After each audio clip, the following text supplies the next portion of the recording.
día de esta noche para poder escuchar a nuestro querido expositor, el ingeniero Aurelio Ochoa. Bueno, como ustedes ya saben, creo que la presentación nunca está de más. Ya conocen a nuestro querido ingeniero Ricardo Santillán, presidente del CIME, a nuestro compañero también y colega, el ingeniero Pablo Mendoza, secretario del CIME, y a nuestro expositor de esta noche, que es el ingeniero Aurelio Ochoa. Sin más, voy a empezar básicamente a hablar un poquito sobre la trayectoria del doctor, para ya luego proceder a su exposición.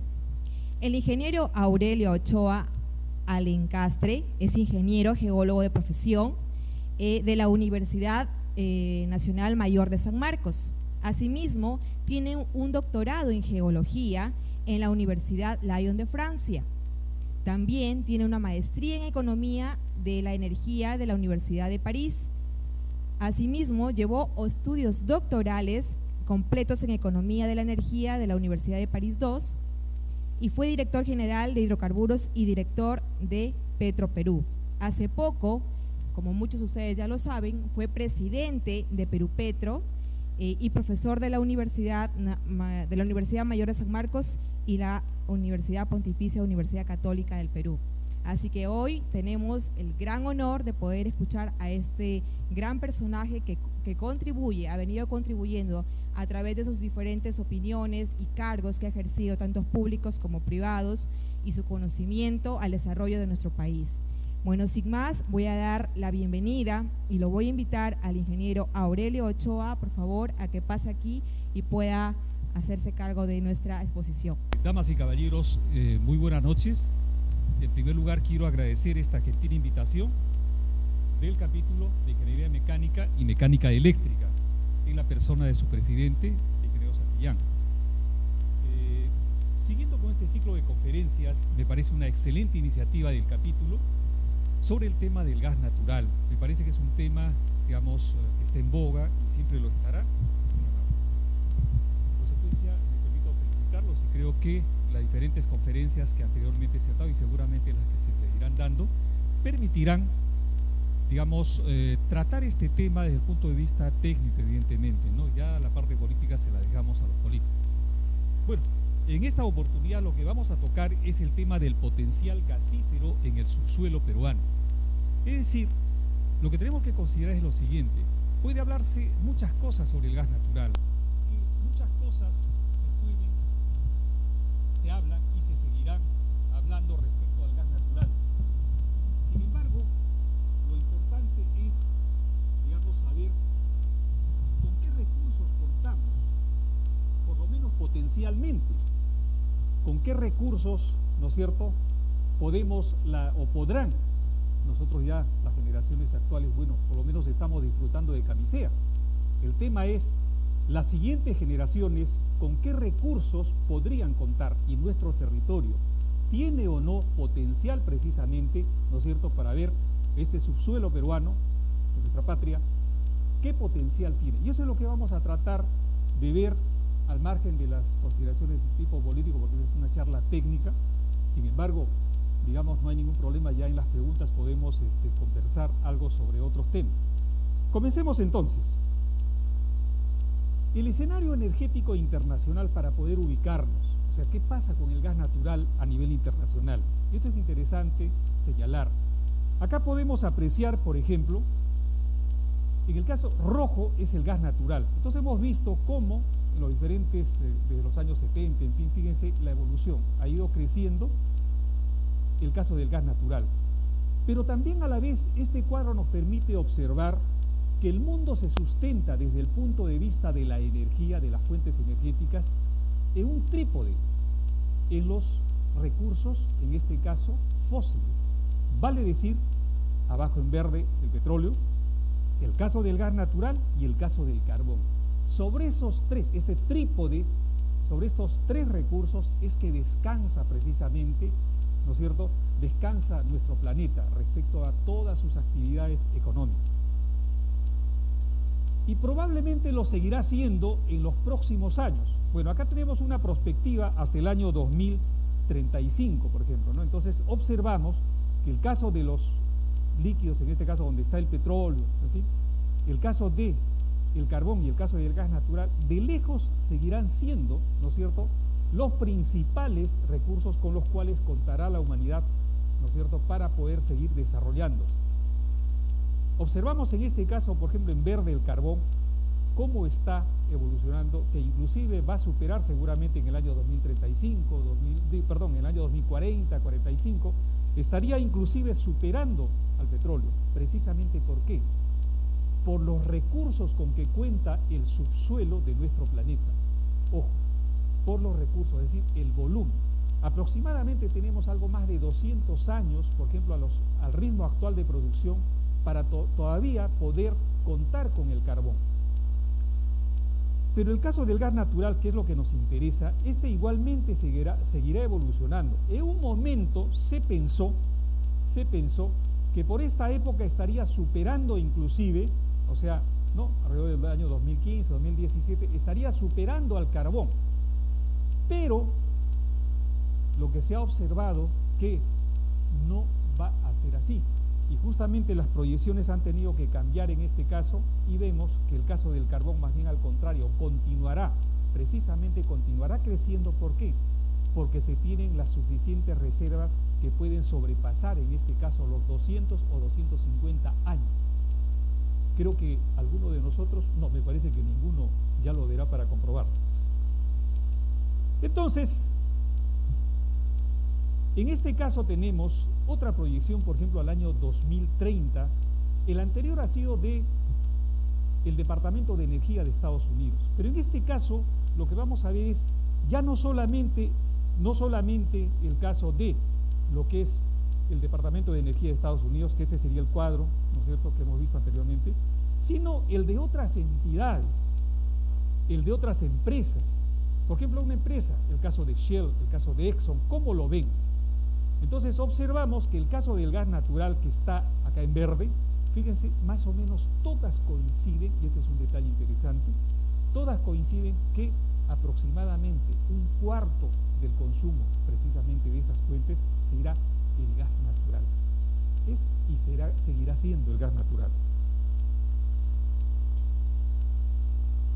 Ahora, estamos en el capítulo de mecánica y eléctrica. En este caso, veamos lo que pasa con la generación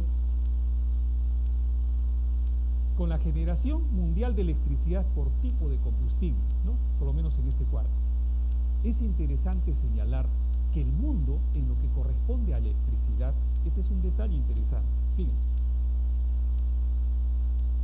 Actualmente estamos viendo que el carbón de lejos ha sido, es y seguirá siendo, ojo, el combustible sobre el cual descansa la generación de electricidad. De lejos, el mayoritario. Y cualquiera podría pensar, oiga, pero por ejemplo eso debe ser pues en los países, en desarrollo o subdesarrollados. No, en Estados Unidos, de lejos, más del 40% de la electricidad es a base de carbón, así con todo lo contaminante que ustedes puedan imaginarse. En el caso de la China, pues todavía mucho más, ¿no?, porque es un país de igual manera carbonífero. Entonces, esto es un dato interesante para, digamos, observar el caso de la presencia, ¿no es cierto?, en esta época, y la que será ya el 2035, fíjense. Ahora bien, actualmente están más o menos equilibrados, ¿no es cierto? Está equilibrada la electricidad generada, ya sea con recursos renovables, o ya sea con gas natural, están más o menos. Pero, conforme pase el tiempo, los renovables van a superar, en este caso, después del carbón serían las renovables las que van a, lógicamente, superar al gas natural. El gas natural es este que está en marrón claro, ¿de acuerdo? Y definitivamente esto se va a mantener hasta por allá del año 2035, que creo que varios de nosotros todavía, seamos optimistas, vamos a llegar. Entonces, esta es una cosa interesante a considerar, el gas natural, entonces, su presencia en lo que es generación eléctrica. Continuamos. Gas natural, que ese es el tema en realidad de todos estos seminarios. rápidamente veamos los principales flujos comerciales del gas natural. Y ustedes se preguntarán, oye, pero si esto, por ejemplo, es de BP, o sea, del año pasado, en julio, que esto ha sido publicado por British Petroleum, ¿no? Entonces, no figura, por ejemplo, no figura nuestra exportación de gas, ¿no es cierto?, acá de Melchorita, porque simplemente a escala es imperceptible, así de simple. O sea, esto es, ojo, esto es julio del 2012, todavía no ha salido la del año 2013, que era en julio. Pero sí figura, no cito las exportaciones, por ejemplo, que hace Bolivia a Brasil, ni siquiera figura la de Argentina. Pero también es interesante ver el caso de Trinidad y Tobago suministrando en este caso a Argentina, y así por el estilo, ¿no? Entonces, en azul o en celeste son los intercambios a través de barcos metaneros, como lo que ocurre con Melchorita cuando exporta. Y lo que está en rojo o en oscuro corresponden a los gasoductos, los grandes gasoductos, ¿de acuerdo? En el caso, por ejemplo, de acá de Rusia, con relación a Europa, los 3 grandes o 4 grandes gasoductos, y así por el estilo. Bueno, esto es para tener una idea de lo que pasa a nivel internacional con el gas natural. Y el gas en Sudamérica, que es interesante en este caso ubicarnos, como vemos acá, en cuanto a producción se refiere, vamos más o menos, ¿no es cierto?, paralelos a lo que ocurre tanto en Brasil, en Bolivia, ¿no es cierto?, como en Colombia, el caso de Perú. Entonces, vemos que su producción es bastante similar.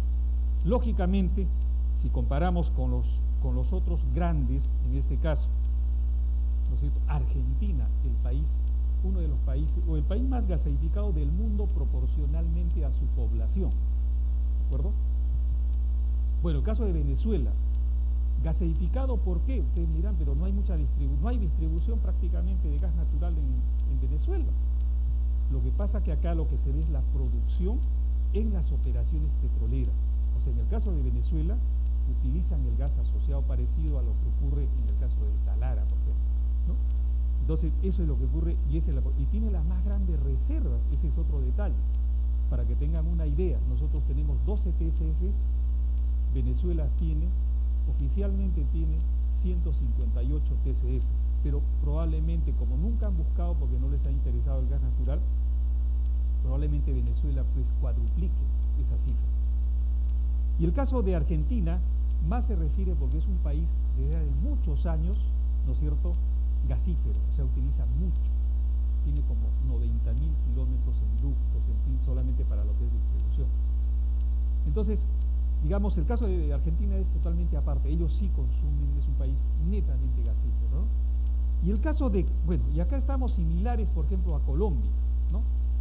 Bueno, el caso de Bolivia, lógico, produce para exportar, porque su consumo es relativamente, digamos, modesto. El caso de Colombia sí es interesante resaltar. Está en una producción bastante parecida al Perú, pero Colombia prioriza su mercado interno. Colombia tiene alrededor de 6 millones de instalaciones domiciliarias, ¿de acuerdo? 6 millones. Más del 50% de la población tiene gas conectado a su domicilio. Es una política de Estado que trasciende a los gobiernos y lógicamente priorizan su mercado interno. Y lo curioso del caso es que comenzaron con los sectores, ¿no es cierto?, socioeconómicos, CDE. Hoy día, lógicamente, el AD generalmente se nutre de electricidad o de GLP, pero allí sí compite el GLP con el gas natural. Y un balón parecido al nuestro, hablando de balones de gas, pues lógicamente allí, por ejemplo, está 22, 23 soles. En fin, y en cuanto a reservas se refiere, tenemos esta situación. Decíamos el caso de Venezuela, el caso de Colombia, que teniendo menos reservas que el Perú, sin embargo tiene ese número de casi 6 millones de conexiones domiciliarias. Nosotros estamos bordeando los 150.000 a duras penas. Pero tenemos mayores reservas, mayores inclusive, en este caso, en cuarto lugar estaríamos, ¿no es cierto?, después de Brasil, bueno, más o menos parecidas a las de Brasil, algo inferiores a las de Colombia, de Argentina, perdón. Y el caso de Bolivia, ustedes dirán, ¿cómo? O sea, que estamos superiores a Bolivia en reservas de gas. ¿Cómo? Te has equivocado, parece que ese cuadro debes corregirlo. No, lo que pasa es, y lo veremos más adelante, que a veces las reservas no necesariamente, ¿no es cierto?, resultan siendo las reales. Y en el caso de Bolivia ocurrió una cosa sintomática en el gobierno del actual régimen. Hicieron una revisión de las reservas, contrataron a otra empresa y resultó que se desinflaron las reservas. Inicialmente todo el mundo seguro, no sé si ustedes recuerdan cuando señalaban que Bolivia tenía algo más de 50 TCF, 53 TCF, pero habían mezclado entre reservas probables, ¿no es cierto?, y las probadas. Una vez corregido ello, disminuyeron alrededor de 23 TCF y en eso es que estaban ellos fundamentándose la exportación, justamente, ¿no? Y pensaban inclusive pues hacer su gasoducto, el gasoducto que fuese para exportar el gas a través del Pacífico, ya sea por Chile o por Matarani en Perú. Y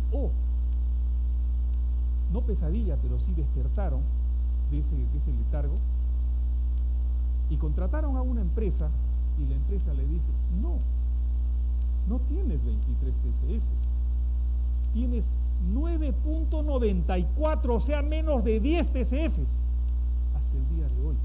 Esa es la pesadilla que justamente están pasando y preocupadísimos porque probablemente en unos 6 años van a tener problemas con la exportación para poder cumplir con los compromisos de exportación a Brasil y a la Argentina.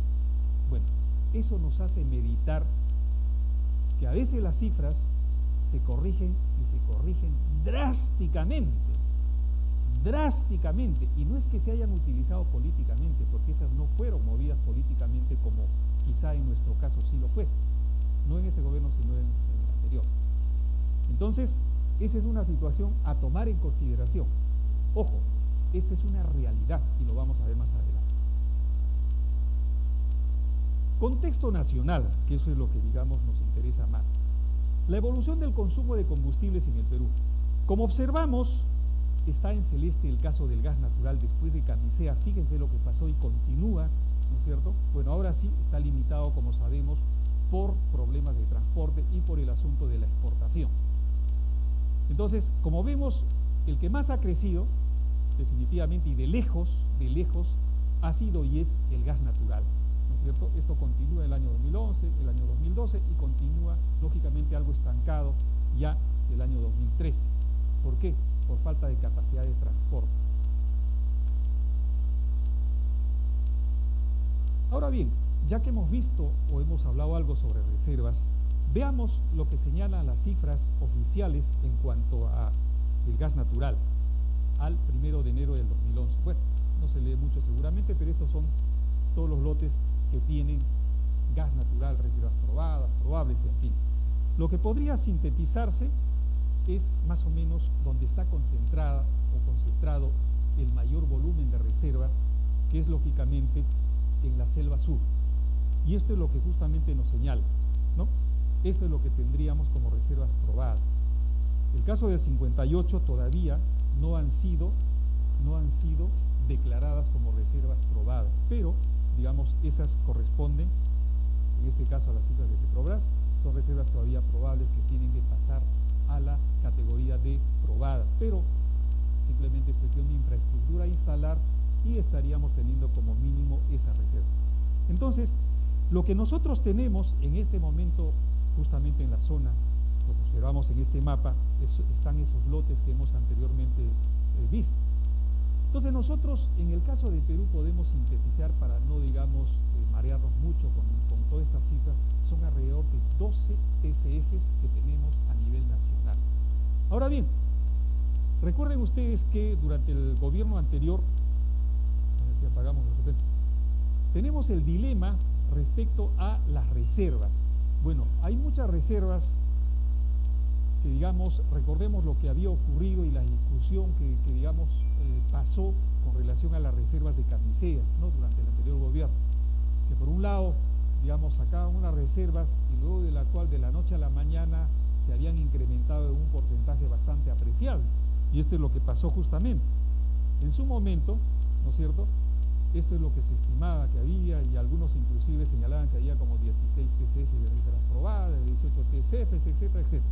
Bueno, en lo que más o menos se ha concordado, y ahora ya, digamos, ajustando todas esas cifras, lo que se tiene hasta la fecha son 12 TCF, ¿no es cierto?, que resulta una cifra relativamente modesta para, digamos, las necesidades del país en este momento, como la veremos más adelante. Bueno, este es un cuadro, los geólogos acá presentes, y veo colegas de hace muchos años, ¿no?, que para ellos esto es, digamos, pues pan comido. Pero esto permite esquematizar algo respecto a lo que es la denominación de reservas. Seguramente ustedes alguna vez han visto reservas probadas, reservas probables, posibles, y hay otras todavía mucho más subdivididas, las probadas en desarrolladas, no desarrolladas. Pero entre paréntesis está más o menos lo que la probabilidad, la estadística, por ejemplo, permite en cuanto a final, digamos, de estas. O sea que inclusive las probadas desarrolladas no es que necesariamente el 100% sea válido, porque podría ser estadísticamente que solamente pueda recuperar hasta un 90%. Entonces ya ustedes comprenderán lo que ocurre con el resto. ¿Y cuál es el perfil de nuestras reservas de gas natural en el mundo? Es interesante observar. Fíjense, esto es lo que aproximadamente se tiene. Nosotros, como ustedes comprenderán, digamos, si Sudamérica, ¿no es cierto?, está en esta situación con relación a las reservas del mundo en gas natural, el caso de Perú pues son imperceptibles, ¿no es cierto?, con lo que tenemos descubierto, es obvio, ¿no?, pero también hay otros países que tienen también por descubrir, eso también hay que considerar. Entonces, como ustedes observarán, digamos, son bastante modestas, pero no hay que desalentarse, y eso es lo que justamente vamos a ver más adelante, qué potencial tenemos. Esto es lo que hoy día se ha descubierto, por si acaso. O sea, no es que esto es solo lo que tenemos, no, esto es lo que ha sido descubierto, lo que ha sido, digamos, probado, en fin, pero vamos a ver el potencial que tenemos, y ojalá que en los meses, años sucesivos podamos precisamente encontrar, y seguramente se va a encontrar, lo que pasa que no perforamos, lo que pasa es que no trabajamos lo suficiente como para que podamos descubrir las reservas que nuestro territorio, ¿no es cierto?, todavía tienen el subsuelo y que está esperando a gritos, oye, descúbreme, descúbreme, y no lo descubrimos hasta ahora. En ese sentido, ¿tiene Camisea las suficientes reservas gasíferas para garantizar, Camisea y alrededores, para garantizar nuestra seguridad energética? Esta es una interrogante que debiéramos plantearnos. Es un interrogante que definitivamente se dilucidará los próximos años, porque en este momento está todo congelado. El transporte, no hay capacidad de transporte, no podemos producir más, hay una demanda insatisfecha, ¿no es cierto? Esa es, digamos, la situación actual. Entonces, seguramente se va a dilucidar los próximos años. El caso boliviano, que ya les había mencionado antes, es digno de analizar con relación a lo que es el manejo de reservas de gas natural. Bueno, este es justamente, bueno, es un poco difícil de leer, pero ya acá algo les había señalado. ¿Cómo certificaron ese descenso de reservas? No hace mucho, el año 2011. Y este es, digamos, lo que justamente este periódico especializado, El Deber, ¿no es cierto?, actualmente 9.9 TCFs. Antes, por ejemplo, pues se habían hablado de, y empresas muy serias en cuanto a certificación de reservas, o sea, empresas muy serias, como en toda actividad humana, también pueden equivocar, como se equivocan, ¿de acuerdo? O sea, estas no han sido empresas certificadoras así de tercera, no digo de tercera generación, pero de tercer orden, no, empresas buenas, pero así es lo que sucedió. ¿Por qué? Bueno, eso habría que escudriñar, no es nuestro tema. El asunto concreto es que comenzaron con 53, después bajaron a 26, después a 12 y finalmente se quedaron en 9.94. O sea, hoy día, con menos reservas probadas que el Perú. y ellos de lejos, recuerden que Bolivia pues se captaba, ¿no?, para sacar su gas por Matarani, por Mejillones, en fin. Bueno, este es simplemente, digamos, una situación, ojo, no es, digamos, un cuento, es algo real, algo que ha pasado y de lo cual en este momento ya comprenderán lo preocupados que se encuentran nuestros vecinos del altiplano. La seguridad energética está directamente relacionada, lógicamente, a la disponibilidad de los recursos energéticos. El abastecimiento gasífero. ¿Qué requerimos? ¿No es cierto? Requerimos un abastecimiento gasífero que no restringe el crecimiento vertiginoso de la demanda, como lo que ocurre hoy, que hoy está frustrada. ¿Consecuencia de qué? Consecuencia de la falta de inversión en exploración, debido principalmente a los trámites burocráticos de los cuales adolecemos, porque hay una serie de equipos parados, en este caso, equipos de perforación, equipos de sísmica, paralizados. Las empresas quieren perforar, quieren hacer sísmica y tienen problemas, en este caso, de aprobación de estudios de impacto ambiental. Algo crónico, algo vergonzoso, sabiendo que, digamos, tenemos necesidades y tendremos necesidades de incrementar nuestra reserva, porque con los 12 TCFs, la verdad, no vamos a llegar seguramente ni a los 20 años de abastecimiento. Bueno, decíamos entonces, otra de las causas es justamente, como lo que no ocurre en casi ningún país, bueno, que yo sepa, en muy pocos, cuando se prioriza la exportación en desmedro del consumo interno, y eso es lo que ocurre en el Perú. ¿Cómo interpretan nuestros artistas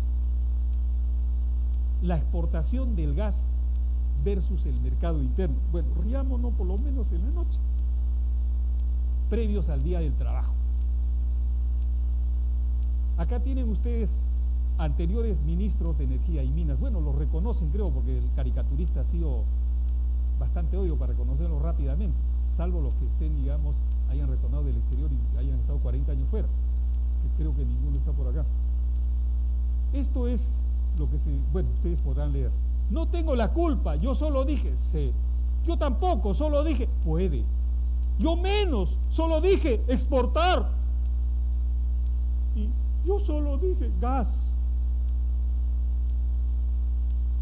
Y un anterior, después de los que hemos pasado, otro ministro del régimen anterior, terminando el régimen anterior, como lo ven, lo siento, pero ya no tenemos más gas. Sin embargo,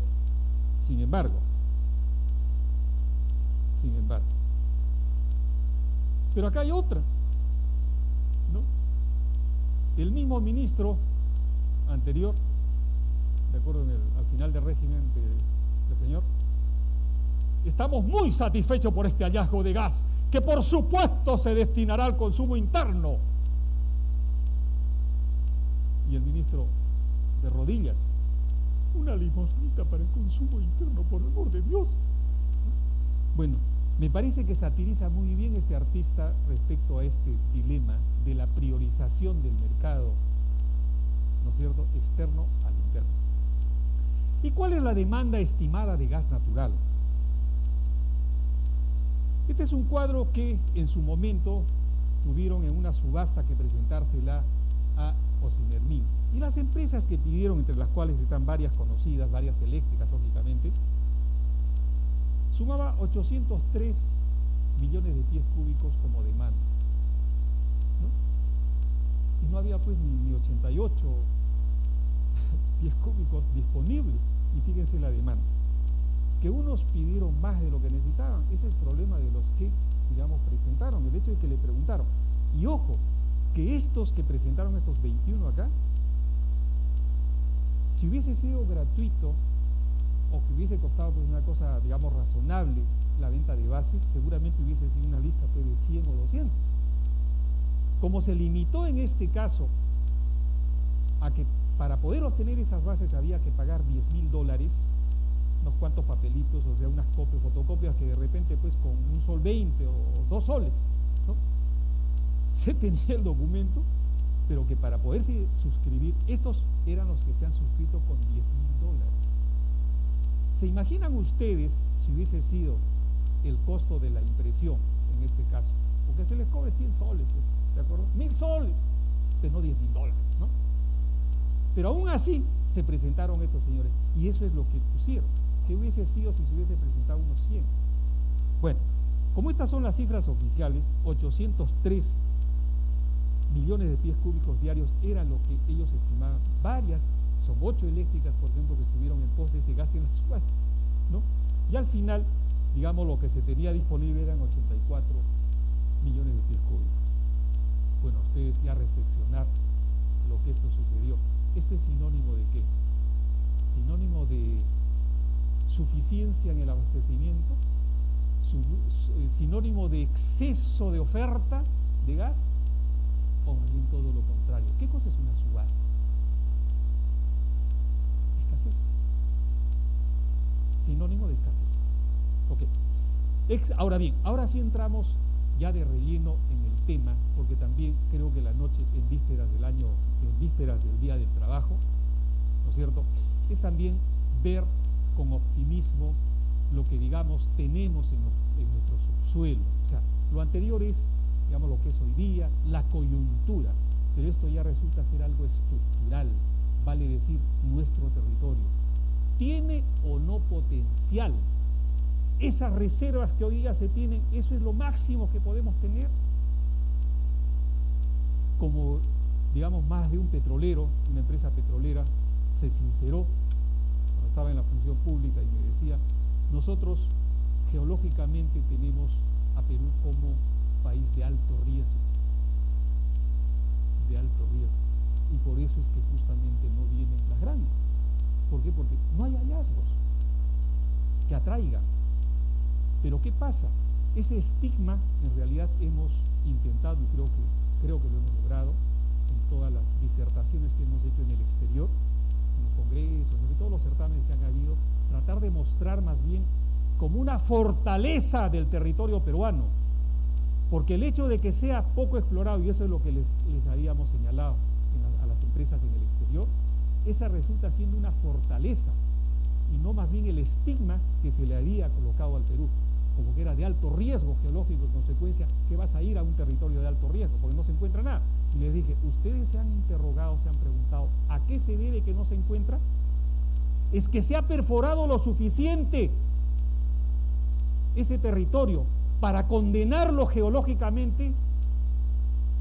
No, pero suponemos que se perfore lo suficiente. No, señores, es un país subexplorado, un territorio subexplorado. En consecuencia, el potencial sigue intacto. Bueno, no digo que esté virgen, pero está semivirgen. Continuamos entonces. Desde el punto de vista ya geológico en este caso, ¿no?, debemos tomar en consideración que nosotros nos encontramos precisamente en la parte central de lo que es esta famosa faja subandina, le denominamos, ¿no?, las tendencias gasíferas sudamericanas. Fíjense, desde Venezuela, ¿no es cierto?, cómo se extiende hasta el norte de Argentina, ¿ok? Todos los yacimientos de petróleo, de gas, en fin, está por ahí. Entonces nosotros, lógicamente, el caso de Camisea y todo también lo tenemos, ¿no?, el caso de la Selva Norte, en fin, pero nos falta muchísimo todavía por explorar. O sea, con las justas, digamos, hemos picado uno que otro. En el caso de Camisea hemos visto, digamos, el éxito que tienen, ¿no es cierto? En este caso, de 10 pozos que se perforen, 7 a 8 pozos son positivos en esa área. Entonces imagínense, ese es un récord. Normalmente, de 10 pozos, el promedio mundial es 1, 1.5. ¿De acuerdo? Entonces, ¿qué pasa?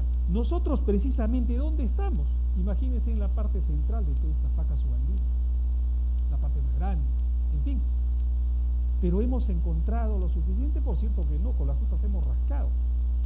Y una prueba, por ejemplo, de ello, es una cosa que está, digamos, en boga hoy día, en esta zona, en la Selva Norte, el lote 64, que ha sido cedido a Petroperú, como sabemos, ya salió el dispositivo hace 48 horas, aprobando la cesión contractual. Una empresa X le cede a título gratuito a Petroperú reservas descubiertas, ojo, en las cuales se han invertido cerca de 500 millones de dólares que no le ha costado un solo centavo a Petroperú y que se lo han transferido a título gratuito. Esperemos que haga lo propio el Estado con Petroperú en los lotes que van a fenecer, que van a caducar en este periodo gubernamental. Entonces, ¿qué pasa? Decíamos que en ese lote 64, lejos de lo que se temía, se ha encontrado crudo ligero. Todos pensaban que o no se encuentra o se va a encontrar crudo pesado, una profundidad grande en la cuenca Marañón. Es decir, se encontró crudo ligero y ese es el lote 64. Entonces, ¿qué pasa? Una lotería que ha hecho que los colegas geólogos tengan que reinterpretar, ¿no es cierto?, la cuenca Marañón, porque ya no se esperaba.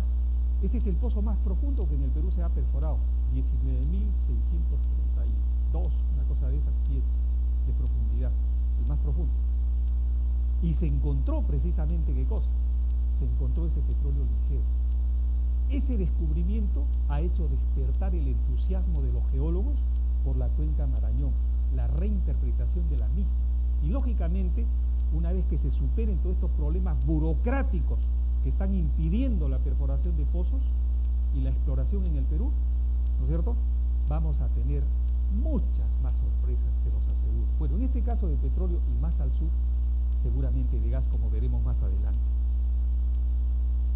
Interesante señalar que aún así, con la poca información, porque relativamente son pocos los pozos exploratorios que se tienen en el país, comparados con un territorio, por ejemplo, bien explorado como es el caso de Colombia, nuestro vecino, aún así, fíjense, se han encontrado algo más de 400 estructuras, pero estas son las únicas. Por favor, conforme se siga trabajando, se siga haciendo sísmica, se siga perforando, seguramente estas se duplicarán, triplicarán, cuadruplicarán. Hoy día hay estructuras no perforadas, están sedientas. Bueno, están, digamos, que gritan y dicen, perfórame. Me refiero a las estructuras, ¿eh? Bueno, acá podemos apreciar lo que en nuestro país, digamos, alberga. Hay 18 cuencas que podrían tener una filiación hidrocarburífera, es decir, posibilidades de encontrar hidrocarburos. Fíjense, tenemos estas 18 cuencas a lo largo y ancho del territorio y también del zócalo continental. Las que más se han trabajado, lógicamente, son las cuencas de Talara, la del Marañón, Ucayali, algo de Sechura y Tumbes Progreso. El resto, fíjense, este es el número de pozos exploratorios. Porcentualmente hablando, el 84% de todos los pozos que se han perforado en el país están concentrados en la cuenca Talara. O sea, casi todos. En el Marañón, el 7.5%, con los descubrimientos que ya sabemos, ¿no? Corrientes, en fin, todo lo que conocemos, Ayaco y todo lo que ya seguramente ustedes han hablado, y que hoy día todavía sigue produciendo esa cuenca. Pero allí solamente se ha perforado el 7.5% de los pozos exploratorios, 115 pozos. Y así va bajando, ¿no? Al final, fíjense, tenemos una serie de cuencas que tienen un pozo o 0 pozos, como es el caso de Mollendo, Salaberry, Moquegua, Bao, 0 pozos exploratorios. Quiere decir que la mitad de las cuencas que ustedes observan allí está inexplorada. ¿Ok? Inexplorada. En consecuencia, imagínense todo lo que todavía debe guardar ese subsuelo. Acá mostramos un esquema en el lote 76, que lo vamos a ver, que está en la región hacia el este de Camisea, que no ha sido perforado todavía, pero que seguramente se encontrarán acá conforme se observa este tipo de estructuras. Esta es una, primero para ubicarlo, esta es una especie de radiografía, especie de tomografía bidimensional del subsuelo. es una línea sísmica, ¿no? Bidimensional. Entonces permite justamente como una, ¿no? O como una ecografía, mejor todavía, ¿no es cierto? Observar qué cosa es lo que hay más abajo. Y esto es lo que muestra. Esta es la línea sísmica, como ven. Y dibujando lo que muestra interpretando en este caso esta ecografía del subsuelo, o radiografía si quiere, podemos observar la cantidad de estructuras que ese subsuelo tiene. Fíjense, todo esto que está en rojo son estructuras que podrían ser perforadas. Repeticiones inclusive formacionales, o sea, yacimientos que se repiten en la columna. O sea, los mismos yacimientos se repiten, es decir, mejor no podíamos esperar. Pero ¿qué pasa? Esto todavía no se ha perforado por problemas precisamente, ¿qué cosa? De permiso. ¿De acuerdo? Acá podríamos estar hablando de 4 o 5 camiseas sin exagerar. ¿Ok? Y veamos, esto es un corte transversal, ¿de acuerdo? En profundidad. Ahora veamos esto mismo, perdón. Entonces veamos ese mismo lote 76, ¿cierto? Todas estas estructuras que están por acá, fíjense cómo se observa, la dimensión de las mismas son gigantes. Y acá podemos apreciar la ubicación para que ustedes mejor puedan ver. El caso de Camisea es una cosa minúscula en comparación, como ustedes comprenderán. Esto es lo que hemos visto en esa sección, esto es lo que hemos visto de la sísmica, de esa radiografía. Estos amarillos, estos que ustedes ven, estas son esas estructuras. ¿Qué les parece con relación a Camisea? Se queda pequeño, Camisea, ¿no es cierto? Y lo interesante del caso es que ya en el pasado se ha perforado un pozo en la zona de la reserva virgen, es decir, virgen, la zona de Candamo, y encontró gas, 2 TCFs, y como por el reclamo que hubo por parte del mundo entero, porque era una de las 7 reservas vírgenes que hay en el mundo hoy día, es precisamente esta zona. Entonces se vino un cargamontón en las empresas que habían perforado. En sus sedes centrales las ONGs llevaron inclusive aborígenes silvícolas para reclamar ahí. Y lo único que hicieron fue descubrieron y lo taparon hasta el día de hoy. Pero eso permitió ¿qué? Permitió descubrir, confirmar, diría yo, todo esto que habíamos señalado, esa franja, recuerdan que venía desde Venezuela y en esta zona gasífera, que esto continuaba y continúa hasta la zona de Bolivia. ¿De acuerdo? Entonces, todos estos que están en amarillo son estructuras. Las que están en amarillo verdoso, sin perforar. ¿Ok? Sin perforar. ¿Cuándo se perforará? Eso habría que preguntar a quienes otorgan los permisos para que se preocupen. Bueno, esto ya conocen ustedes dónde están ubicadas, ¿no? Digamos los lotes de Camisea, en fin, y la continuación en esta otra zona que hemos visto, ¿cierto? En esta otra zona, todo esto corresponde entonces a estas cuencas de el Marañón y el Ucayali, pero hemos visto la secuencia que desde Venezuela cómo se prolonga. Los geólogos, lógicamente, para ellos, esto están conmigo y es, digamos, una repetición, pero me disculparán, pero comprenderán que acá tenemos desde ingenieros electricistas, mecánicos, ¿no? Ingenieros de sistemas, en fin, y pocos geólogos. Así que comprensible en este caso. Ok, pero no solamente es el caso de la selva,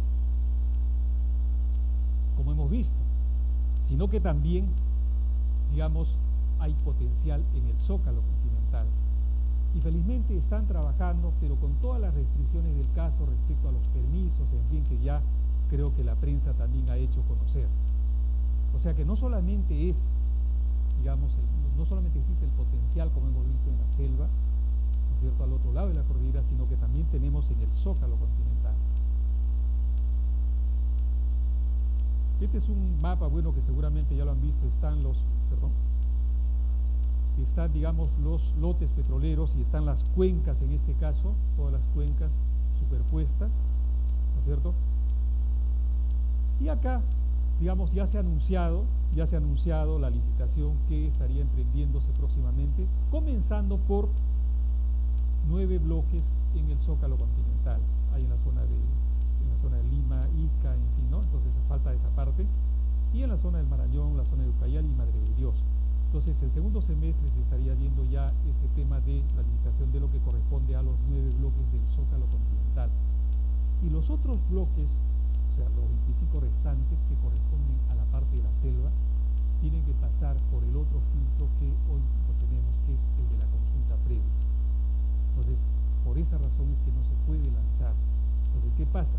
Por ejemplo, en este momento Trinidad y Tobago está ya convocando, el Ecuador ya lo ha convocado, Uruguay ya terminó, Colombia hace rato, en sí, todos los países cercanos están a full. Inclusive, fíjese el caso del Uruguay, esa es una cosa interesante. Nosotros realmente es una preocupación, porque de repente cuando salga ya digamos va a estar todo saturado. Inclusive Uruguay no tiene una sola gota de petróleo, salvo la de los tanques que digamos importa, pues no, o sea, los diésel, los combustibles. Uruguay, sin embargo, para el Zócalo continental del Uruguay, que es atractivo porque de todas maneras tiene algún potencial, recordemos el caso de las Malvinas, el caso de Argentina, en fin. En la última convocatoria se han presentado, o sea, es un éxito total, un país que no tiene ni rasgo de petróleo. En el caso nuestro tenemos desde 1863, o sea, hace varios añitos. Se ha perforado el segundo pozo en el mundo, el segundo pozo comercial se perforó en la Cruz Tumbes, o sea, en el Perú. De esa época tenemos nosotros historial petrolero. Y antes, lógicamente, en la época inca, pre-inca, el famoso Copec. Bueno, entonces, ¿qué pasa? El Uruguay, aún así con esas limitaciones de no tener un historial petrolero, ha logrado convocar empresas de la envergadura de ExxonMobil, por favor. Es decir, imagínense nosotros con este potencial. Y les puedo confirmar, esas empresas y otras acudieron meses atrás al banco de datos de Perú. O sea que parece que han comprendido el mensaje, que no es un territorio condenado geológicamente, muy por el contrario, el potencial que guarda es enorme y lo que justamente hay que trabajar. Pero los hemos convocado y fíjense con todos estos trámites que continúan. Entonces, ojalá que no se desaliente, hay que ser optimistas también, y que con esto del SENACE, que fue una iniciativa de Perú Petro, el famoso SENACE para la certificación ambiental a través de una ventanilla única, que se la hicimos ver al propio presidente, lo que ocurría en Colombia. Cuando vio una situación parecida a la del Perú, el presidente Uribe reunió a sus ministros que tenían que ver con los permisos, no los viceministros, ministros, y le dijo: tienen 6 meses para solucionarme esto, porque de lo contrario Colombia iba a declinar en su producción de petróleo. Eso se lo contamos al presidente peruano. Dijimos: esto es lo que ha hecho el presidente Uribe en Colombia, y estos son los resultados. ¿Y saben cuáles son los resultados? Colombia en diciembre del año 2012 logró su objetivo de superar el 1.000.000 de barriles diarios de petróleo en producción. 1.000.000 de barriles diarios. ¿Y saben qué pasaba con Colombia en la época del presidente Belaúnde? Cuando nosotros éramos exportadores de petróleo, el 50% de nuestra producción, que en su momento estuvo en 210, 211.000 barriles diarios, el 50% lo exportábamos y el 50% lo consumíamos. Y entre los compradores en esa época estaba Colombia. Hoy es todo la inversa. Nos hemos quedado en tiempos históricos. De lejos nos ha superado. ¿Y saben cuánto producimos nosotros hoy día? Los míseros 62.000 barriles diarios. Casi nada. Teniendo un territorio como el que ustedes ven. Una vergüenza realmente. Bueno, mejor ahí nomás nos quedamos. Continuamos. Todo lo que hemos observado, eso es de gas o de hidrocarburos convencionales, ¿no? Todavía no hemos terminado con la parte convencional de estos recursos, como han visto. Hay cuencas que tienen cero balas, 0 puntos, lógicamente, o sea, 0 pozos, 0 resultados. 0 pozos exploratorios perforados, 0 resultados. Si a esto nosotros agregamos el otro potencial que está en boga, está de moda hoy día, que seguramente ustedes han podido leer en los medios, el famoso shale gas o el shale oil, la cosa todavía resulta ser mucho más interesante, pero mejor ahora creo que nosotros, o sea, digamos, debemos preocuparnos más todavía en lo convencional, y después para nuestros bisnietos o tataranietos lógicamente vendrá el caso del shale gas en el Perú. Bueno, rápidamente el shale gas, esto es más o menos lo que es el famoso esquisto o shale en el campo. Este es el tipo de roca que de memoria la conocen acá mis colegas. Esto es lo que digamos en el subsuelo. Esto es lo que se tiene. Son rocas, pues, como ven, arcillosas, compactas, ¿no? Entonces, que los geólogos no buscábamos en realidad porque consideramos que era antieconómico en su momento, ¿no? Entonces, explorar allí. Pero estas son rocas generadoras, pero a la vez también acumulan, y allí justamente se ha probado de que allí está el famoso shale gas o el shale oil. Y acá más o menos para tener una idea rápida, que no es el tema, pero para, digamos, ver, este es un pozo con una tecnología no solamente de lo que sería, digamos, estos pozos horizontales, de perforación horizontal, sino a la vez el fracturamiento hidráulico, que sería ampliado esto, es que dreno, ¿no es cierto?, dreno esas rocas así compactas como la vemos, logro drenar los hidrocarburos de tal manera que puedan subir a superficie y explotar. Hoy día, el caso de Estados Unidos, ustedes sabían que ha revertido su situación desde el punto de vista económico y quizás desde el punto de vista político inclusive. El shale gas, el shale oil, es probable que haya permitido la reelección inclusive del presidente Obama. Así de simple. ¿Por qué razón? Porque esto ha generado una cantidad de empleos en zonas que estaban abandonadas en Estados Unidos. Ya no se esperaba, ellos, digamos, estaban condenados, ya, digamos, aceptaban pues que esa era su suerte y que había que importar y continuar importando masivamente gas y petróleo en el futuro. Y encuentran esta situación no hace mucho tiempo, estamos hablando del año 2006-2007, y se ha revertido. Y probablemente el año 2016, ojo, Estados Unidos estaría produciendo más petróleo a través de esto de lo que sería shale oil, ojo, que el propio Arabia Saudita, que es el primer productor mundial. ¿De acuerdo? Lógicamente va a importar menos, va a importar de todas maneras, ¿no?, petróleo, pero cada vez menos. Pero lo que es más, el caso del gas natural con el shale gas, en este momento se ve el lujo de exportar gas, ¿no es cierto?, a México, por ejemplo. Y lógicamente eso se ha revertido, y esto ha revertido el precio del gas natural. Y ese es el problema justamente, entre otros, de Melchorita. Porque cuando comience Estados Unidos, y ojo, el año 2013 bueno, recién, digamos, en junio o julio debe estar comenzando la construcción de la primera Melchorita de Estados Unidos, que es lógicamente 5 veces más grande o 6 veces, ¿no? Entonces, ¿qué pasa? Hay 15 proyectos de exportación. Se esperaba el resultado de las elecciones únicamente, que ya se dieron en Estados Unidos, y ahora sí vienen los permisos y van a salir. Porque hay una discusión en Estados Unidos, ¿debemos o no exportar? Imagínense, en Estados Unidos. Hay gente que dice, no, primero debemos abastecer al mercado interno. Le dice, pero no hay problema porque tenemos otros recursos, el carbón, es un gran exportador de carbón, etcétera, etcétera, ¿no? Entonces hay una discusión a nivel nacional. pero la mayor parte está sí, siempre y cuando paguen el precio adecuado. Y cuando se convierte en exportador de gas natural,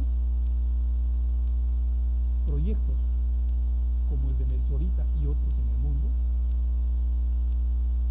esa es la situación del gas natural. Y por esa razón comprenderán por qué en Estados Unidos el precio del gas natural está al nivel actual.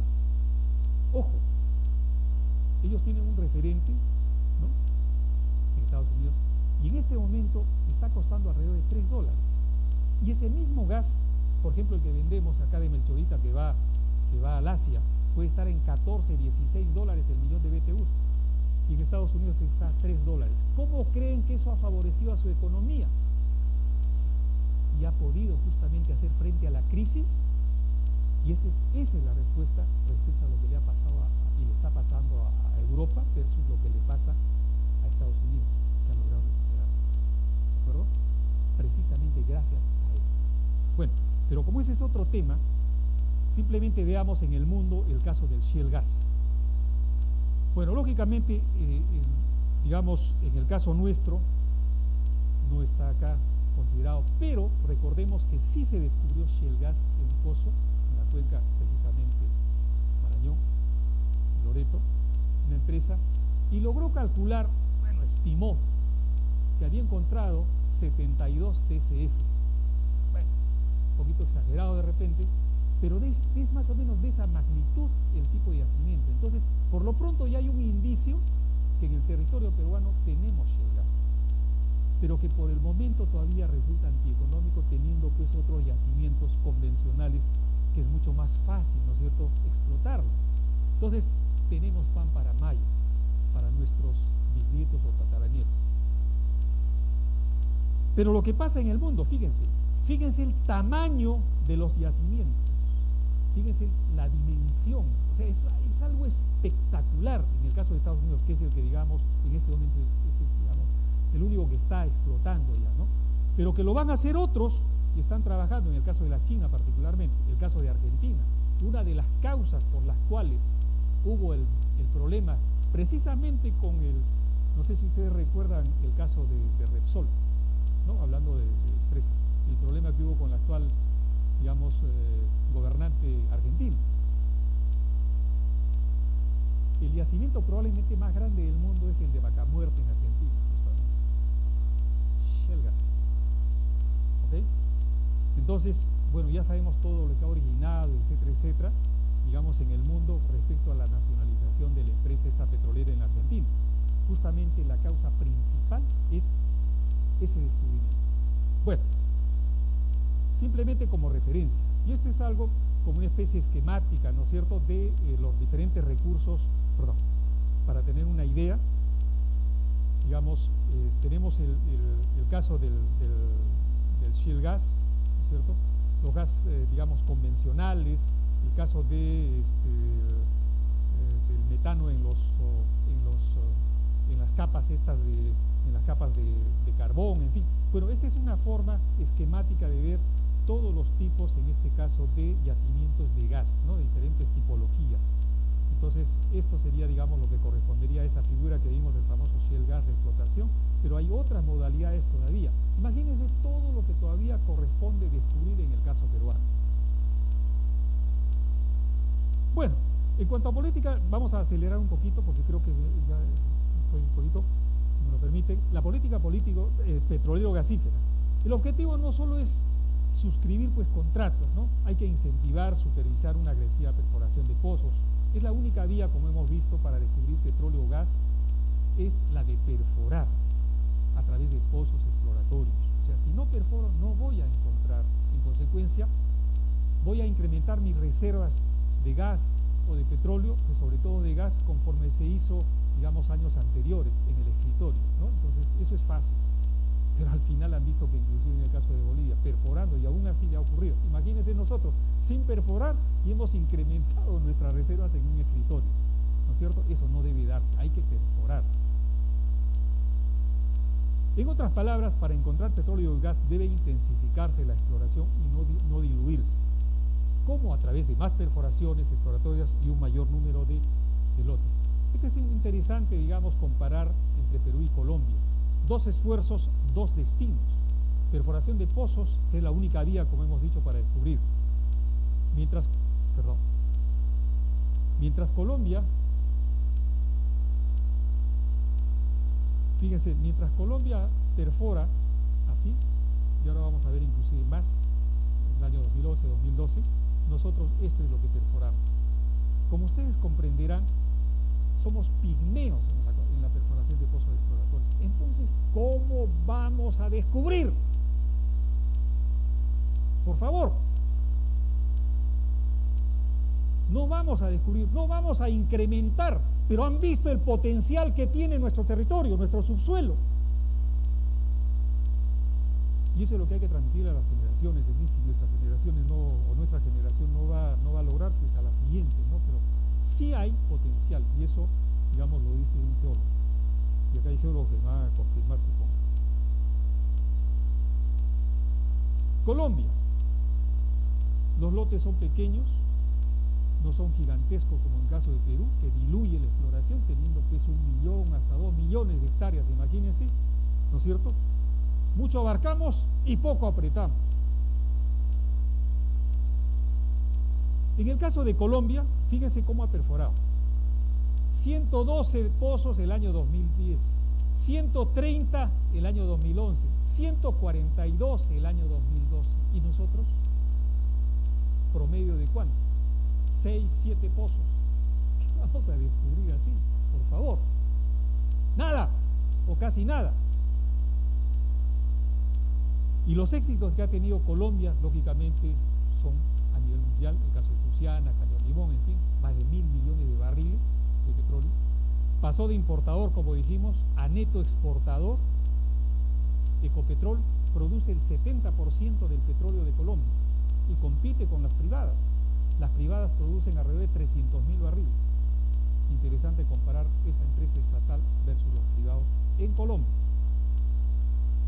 Pero lo interesante es todavía, en el caso de Colombia, que a pesar de todos los problemas internos, oiga, lo del Braem,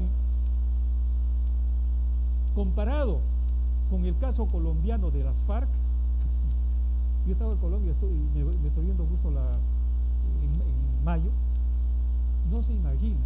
Es decir, lo nuestro es kindergarten.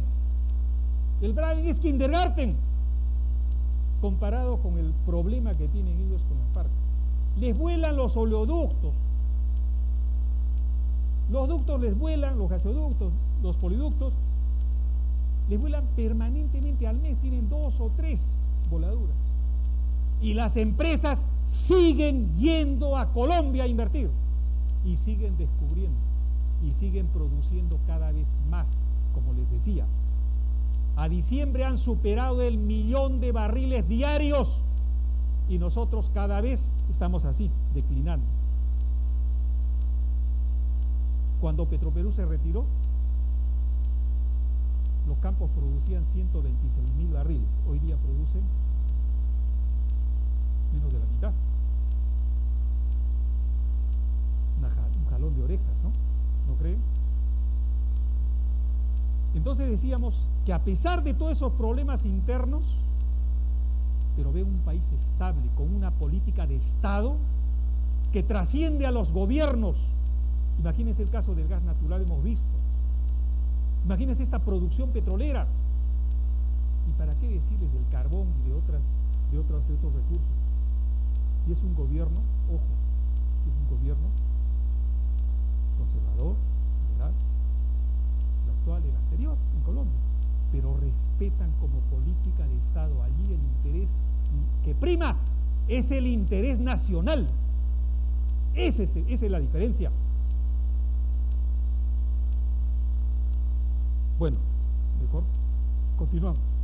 Bueno, una esperanza que digamos se viene dentro de poco para el desarrollo, por ejemplo, de los yacimientos del sur, ¿no es cierto?, es el megaproyecto del gasoducto sur peruano y la petroquímica, que viene de ser anunciado y eso nos alegra, que ojalá, digamos, ya sea convocado, en fin, ¿no es cierto?, y que en poco tiempo tengamos, digamos, construida esa infraestructura, ¿no? Seguramente demorará 3 años o más, pero vamos al hecho que ojalá que ya se inicie, ¿no es cierto?, y que no sea la primera piedra sino que más bien estemos viendo ya la inauguración de la última piedra.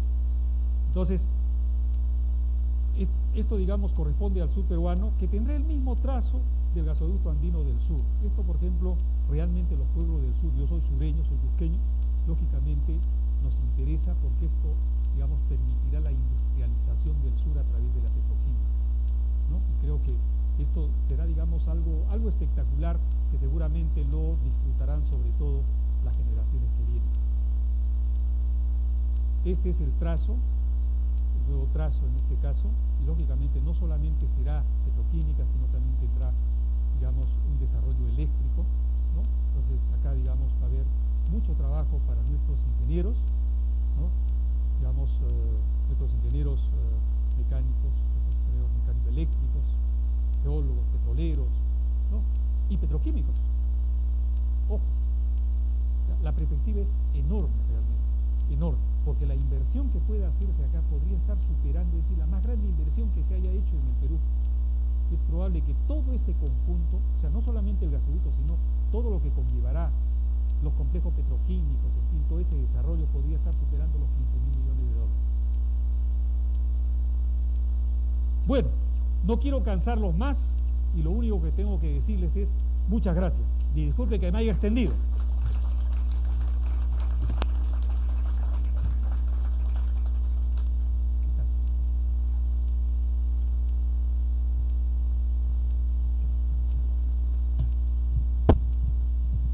Interesante la disertación del ingeniero Aurelio Ochoa, que como podemos ver nos da un claro panorama de que nuestro país es un país con mucho potencial y con mucho futuro. Tenemos muchísimo trabajo aún por realizar y creo que estamos en el tiempo oportuno para poder hacerlo. El comité consultivo del CONIMERA, integrado por diferentes ingenieros, solamente voy a nombrar algunos de ellos: el doctor Jaime Luyo, Fernando Regaray, el ingeniero Luis Segarra, presente aquí, y bueno, diversos ingenieros que nos acompañan martes a martes en las reuniones, precisamente para poder establecer las estrategias, ¿no? Y para poder llevar a cabo todos los trabajos técnicos, conferencias magistrales y la venta de stand para la Sexpoferia. Quiero agradecer también el desarrollo, la colaboración bastante eficaz de cada uno de los directivos, y en especial de nuestra organizadora, la señora Ana María, realmente muy activa en este tema y por lo cual estamos llevando a cabo exitosamente, creo yo, hasta el momento, el CONIMERA. Lógicamente los resultados los veremos en junio, pero desde ya auguramos un evento bastante excelente. Por otro lado, para clausurar, quiero agradecer la presencia de la señorita Patti González, directora de marketing de la revista Oro Negro. Muchas gracias, señorita Patti.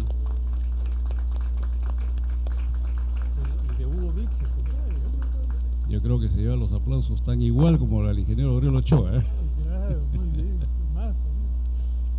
Bien, no quiero cansarlos más y declaro clausurado el evento. Muy amable, gracias.